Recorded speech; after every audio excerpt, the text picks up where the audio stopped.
अस्सलाम वालेकुम।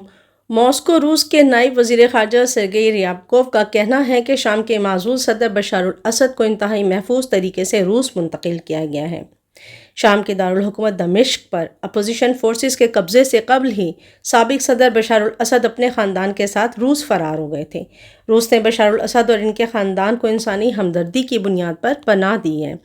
इस हवाले से नायब रूसी वज़ीर ख़ारजा ने कहा कि रूस गैर मामूली सूरत हाल में ज़रूरत के मुताबिक काम करता है।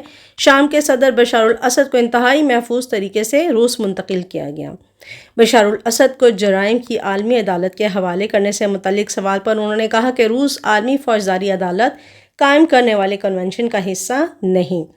वाज़ेह रहे कि बशार अल असद ने मॉस्को में हाल ही में 20 अपार्टमेंट्स खरीदे हैं, जिनकी मालियत 30 मिलियन पाउंड से ज़ायद बताई गई है।